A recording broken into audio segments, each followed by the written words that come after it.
Hi hello. അപ്പോൾ നമ്മുടെ ഇന്നത്തെ വീഡിയോ വന്നിട്ട് അച്ഛൻ്റെ റിട്ടയർമെൻറ്റിൻ്റെ ഫംഗ്ഷനാണ് കേട്ടോ. അച്ഛൻ്റെ ഓഫീസിൽ വലിയൊരു BSNL എക്സ്ചേഞ്ചിലാണ് അച്ഛൻ വർക്ക് ചെയ്യണത്. അവിടെ നിന്നാണ് അച്ഛൻ റിട്ടയർ ആവണത്. അപ്പോൾ നമ്മളവിടേക്ക് പോയിക്കൊണ്ടിരിക്കുകയാണ്. അച്ഛനാദ്യം പോയി രാവിലെ. അപ്പോൾ ഞങ്ങളൊരു 11 മണിയോട് കൂടിയിട്ട് അവിടെ എത്താമെന്നുള്ള രീതിയിൽ പോണു. പിന്നെ അവിടെ ഫുഡ് കഴിക്കുന്നതിന് കുറച്ച് പാത്രങ്ങളൊക്കെ കൊണ്ടുവരാൻ പറഞ്ഞിട്ടുണ്ടായിരുന്നു. അപ്പോൾ അതൊക്കെ ഞങ്ങൾ കയ്യിൽ പിടിച്ചു. ഞാൻ 2-3 വട്ടം വന്നിട്ടുണ്ടെങ്കിലും ചേച്ചി അമ്മ ആദ്യമായിട്ട് വരണ ഇവിടേക്ക്. അങ്ങനെ പിന്നെ ചേച്ചിയാണെങ്കിൽ ഇവിടെ വന്നതിൻ്റെ ഫോട്ടോ എടുക്കലും അതൊക്കെയാണ് നിൽക്കണ്ട അച്ഛൻ്റെ ഓഫീസല്ലേ. അങ്ങനെ പിന്നെ അച്ഛൻ്റെ കൃഷികൾ കാണാൻ ഞങ്ങൾ ഇറങ്ങി. അച്ഛൻ പറയാറുണ്ട് ഇവിടെ കുറേ ഉണ്ട് അച്ഛൻ നട്ട് പിടിപ്പിച്ചത് അത് ഇതെന്നൊക്കെ. അപ്പം ഞാൻ ചേച്ചിയും അതിൻ്റെ പിന്നാലെ നടക്കണേ. അമ്മ അവിടെ ഒരു സ്റ്റാഫിനായിട്ട് വർത്തമാനമാണ് നിൽക്കുന്നുണ്ട് അകത്ത്. പിന്നെ അതിൻ്റെ ചുറ്റും ഇറങ്ങി നടക്കുന്നുണ്ട്. പിന്നെ തൊട്ട് മുകളിൽ MVDയുടെ ഓഫീസുണ്ട് കേട്ടോ. അതിനവിടെ അവിടെ പോലീസുകാരെ കാണുന്നത്.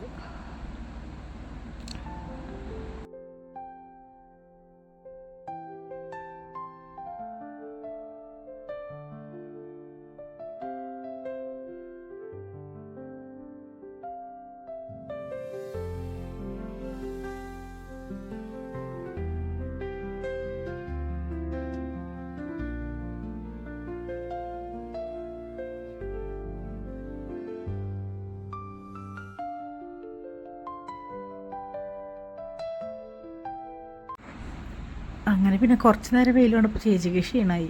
അങ്ങനെ ചേച്ചിയുടെ വന്നിരുന്നു. അതിൻ്റെ പിന്നാലെ ഞാനും പോന്നു കേട്ടോ. ഞാൻ ഇപ്പോൾ ഒരു സൈഡിൽ ഇങ്ങനെ വീഡിയോ എടുക്കുന്നുണ്ട്. അപ്പോൾ ചേച്ചിക്ക് ചിരി വന്നിട്ട് ചിരിച്ചുകൊണ്ടിരിക്കുക. അങ്ങനെ പിന്നെ കുറേ കഴിഞ്ഞപ്പോൾ അമ്മയും വന്നു. എല്ലാവരും ഫോണിലേക്ക് നോക്കിയിട്ടിരിക്കുക ഞാൻ വീഡിയോ എടുക്കുന്നത് കണ്ടിട്ട്. ചെറിയൊരു നാണക്കേടും കാര്യങ്ങളൊക്കെ ഉണ്ട്. പിന്നെ അപ്പോഴത്തേക്ക് അച്ഛൻ വന്നു. ഞങ്ങളെ കൊണ്ടാക്കുന്ന കാർ ഡ്രൈവർ ചേട്ടനും ഉണ്ടായിരുന്നു. അപ്പോൾ എല്ലാവരും വർത്താനം പറഞ്ഞിരിക്കും. അങ്ങനെ അച്ഛനെ കൃഷി കാണിച്ചിട്ട് വന്നിട്ട് അച്ഛൻ ഞങ്ങളെ കൊണ്ടുവരാൻ ഉണ്ടാക്കാം.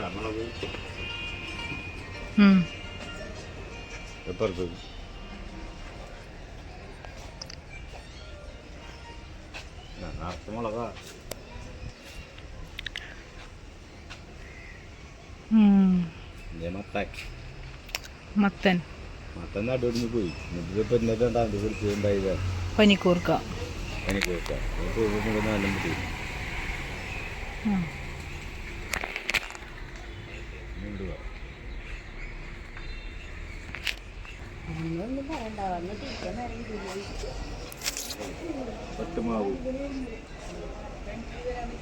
ഒട്ടുമാവാ.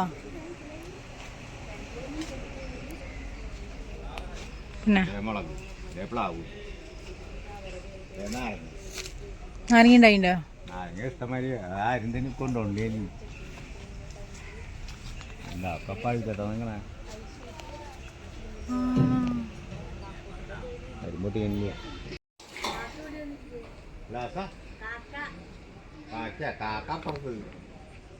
ചോറ് കൊടുക്കണ കാക്കിയ പോലെ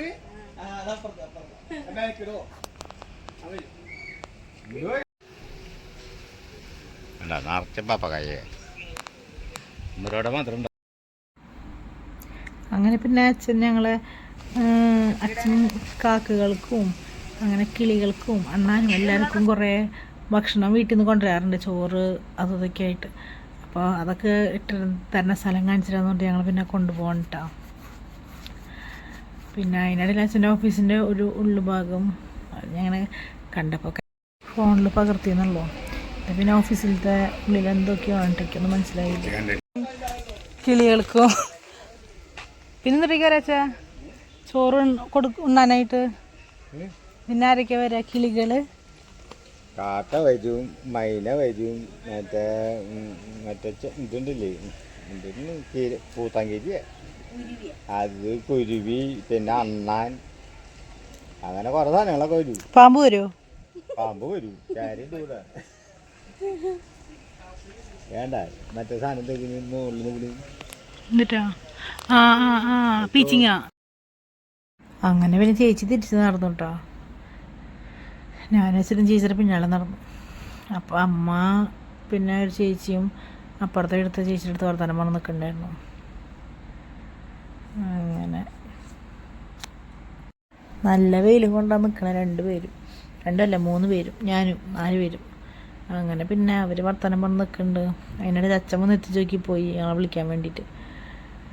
അങ്ങനെ പിന്നെ അമ്മ ഞങ്ങളെ പരിചയപ്പെടുത്തി കൊടുക്കുന്നുണ്ട്, എന്നെയും ചേച്ചീനെയും. പിന്നെ അതിനിടയിൽ ഞങ്ങൾ കുറച്ച് വീഡിയോസും കാര്യങ്ങളൊക്കെ എടുത്തുട്ടാ ഞാനും ചേച്ചിയും. അങ്ങനെ പിന്നെ പ്രോഗ്രാം തുടങ്ങാനെന്ന് പറഞ്ഞിട്ട് വന്ന് വിളിച്ചുട്ടാ. പിന്നെ ഞാനും ചേച്ചിയും വേഗം അകത്തേക്ക് കയറി. അങ്ങനെ പിന്നെ എല്ലാവരും അപ്പോഴത്തേക്കും റെഡി ആയിട്ടിരിക്കുന്നുണ്ടായിരുന്നു ഫംഗ്ഷന് വേണ്ടിയിട്ട്. അങ്ങനെ ഞങ്ങളെല്ലാവരും അതിനുള്ളിൽ കയറിയപ്പോൾ പ്രോഗ്രാം സ്റ്റാർട്ട് ചെയ്തു. അങ്ങനെ പിന്നെ അച്ഛൻ്റെ സാറുമാരാണ് അതെല്ലാവരും അവിടെ ഇരിക്കുന്നതൊക്കെ, വലിയ വലിയ സാറുമാർ. അപ്പോൾ അവരൊക്കെ ഇങ്ങനെ പറയുന്നുണ്ട് ഓരോന്ന്.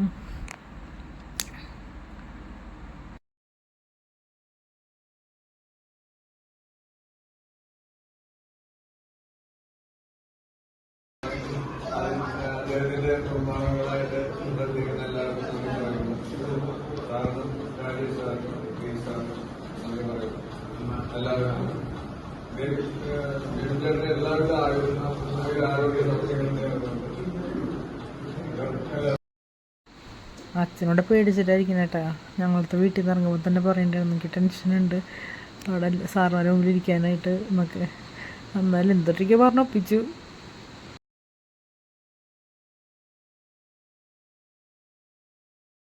അടുത്തതായി നമ്മുടെ കണ്ണാട അണിയിക്കുന്ന സാറിനെ ക്ഷണിച്ചോളൂ. Please sir.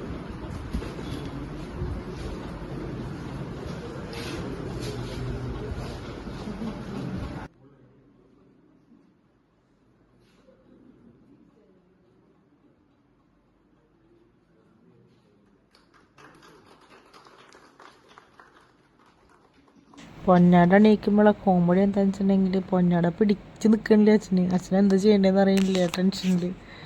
അങ്ങനെ അത് വേഗം ഊരി മാറ്റി. പിന്നെ അച്ഛൻ്റെ സാറുമാരെല്ലാവരും കൂടിയിട്ട് അച്ഛന് ഗിഫ്റ്റും പിന്നെ മൊമെൻറ്റോ അതൊക്കെ കൊടുക്കണ്ടായിരുന്നു കേട്ടോ.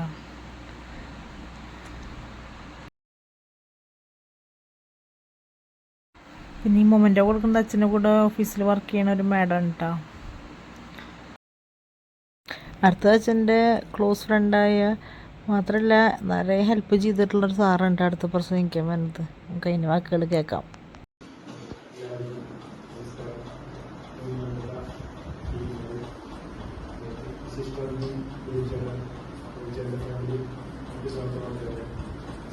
ഞാൻ പേടിച്ചേക്കുന്നത് ഒരു 2 വർഷം ആവുന്നുള്ളൂ. പേടിച്ചേനേക്കാൾ മുമ്പ് പോയിരുന്നെങ്കിലും ഇവിടെ ഇറങ്ങിയിട്ട് പേടിച്ചേനെ ആദ്യം ഞാൻ ഇവിടെ വരുമ്പോൾ എനിക്കൊരായിരിക്കുമ്പോൾ എന്നെ ഇവിടെ ഒരു പ്രാവശ്യം ട്രാൻസ്ഫർ ചെയ്തതാണ്. പക്ഷെ പേടിച്ചേട്ട് അവിടെ നിന്നെന്ന് വെച്ചിട്ട് ഞാനവിടെ പോയില്ല. ഞങ്ങൾക്ക് കുട്ടികളുടെ ഒരു മടങ്ങ് വേണ്ട. പക്ഷെ പേടിച്ചേട്ടൻ എന്നെ തേടി പിന്നീട് ഇവിടെ വന്നു. പക്ഷെ നല്ല ഒരു സുഹൃത്തായിരുന്നു ഞാൻ പേടിച്ചേട്ടൻ്റെ ഈ സർവീസ് അവസാനിപ്പിക്കുന്ന ഈ കാലഘട്ടത്തിൽ എല്ലാവിധ സൗകര്യങ്ങളും ഞാൻ പേടിച്ചേട്ടൻ ചെയ്തുകൊണ്ടിരിക്കുന്നു. ഒരു ഓഫീസറൊന്നും എനിക്കല്ല, ഞങ്ങളൊരുപാട് കൂട്ടുകാരൊന്നും എനിക്കായിരുന്നു ട്രെയിനിങ്ങിൽ. പേടിച്ചേട്ടൻ സന്തോഷം കിട്ടുന്നതാണ് എനിക്ക് തോന്നുന്നത്. ഒരു റെസ്ട്രിക്ഷൻ ഉണ്ടായിരുന്നില്ല. പേടിച്ചേട്ടൻ നേരത്തെ വരും, അവസാനം കൂടും. മനസ്സിലാക്കാൻ പേടിച്ചേട്ടൻ അവർക്ക് ഞാൻ സഹായിച്ചിട്ടുണ്ട്.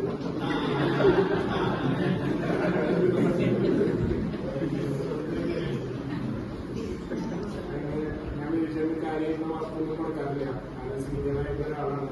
നമ്മുടെ ബഹുമാനം എപ്പോഴും പേടിച്ചേട്ടൻ പേടിച്ചേട്ടൻ ഇതില്ല കാരണമാണ്. ബാക്കി ഫെസിലിറ്റികളുള്ള കാര്യമില്ലായിരുന്നു പേടിച്ചേട്ടൻ. അവരെ ഹാപ്പി കൂടായിരുന്നില്ല. അപ്പൊ ഈ കുട്ടികളെ ജയിച്ചത് വളരെ സന്തോഷമുള്ളതായിട്ട് അങ്ങോട്ട് പോകുന്ന പ്രതീക്ഷിക്കാം. കാരണം എന്താ വെച്ചാൽ കുട്ടികളാണല്ലോ, കുട്ടികളൊന്നുമില്ല. ഫാമിലി നല്ല സെറ്റപ്പിലാണ്. ഇതൊക്കെ കഴിഞ്ഞു കഴിഞ്ഞാൽ കുട്ടികളെ അവഹരിക്കാൻ മക്കൾ കൊണ്ടുപോകും. അപ്പോൾ വളരെ ഹാപ്പി ആയിട്ട് ഈ ജീവിതം മുന്നോട്ട് പോകാം.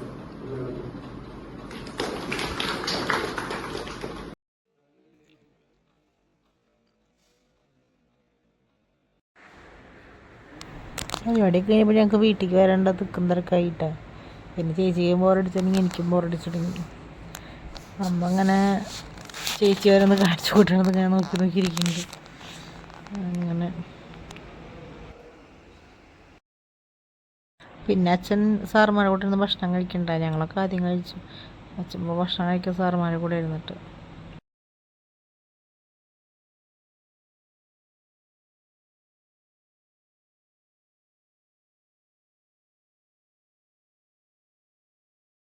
അങ്ങനെ പിന്നെ ഞങ്ങൾ കൊണ്ടുവന്ന പാത്രങ്ങളൊക്കെ അച്ഛൻ്റെ നിന്ന് വാങ്ങിയിട്ട് പിന്നെ ഞങ്ങൾ അവിടുന്ന് വേഗം വീട്ടിലേക്ക് തിരിച്ചു വിട്ടാൽ അപ്പം തന്നെ ഒരു 2:45-3 മണിക്ക് ആയിട്ടുണ്ട്. പിന്നെ ഞങ്ങൾ വീട്ടിലേക്ക് പോകുന്ന ഭക്ഷണം കഴിച്ചു, എല്ലാ പരിപാടികളൊക്കെ കഴിഞ്ഞു. കിട്ടിയതൊക്കെ വണ്ടിയിൽ ബാക്ക് സീറ്റിൽ വെച്ചു. അങ്ങനെ പിന്നെ വീട്ടിലേക്ക് ഇറങ്ങി ഞങ്ങൾ. അപ്പോൾ അതൊക്കെയാണ് അച്ഛൻ്റെ റിട്ടയർമെൻറ്റിൻ്റെ വിശേഷങ്ങൾ കേട്ടോ. അച്ഛൻ്റെ വലിയൊരു എക്സ്ചേഞ്ചിലത്തെയാണ്. ഇനി വലിയ പരിപാടികളുണ്ട്, പക്ഷെ എനിക്ക് അത് റെക്കോർഡ് ചെയ്യാനൊന്നും പറ്റിയില്ല. അത്രേ ഉള്ളൂ അന്നത്തെ വീഡിയോ. ബൈ.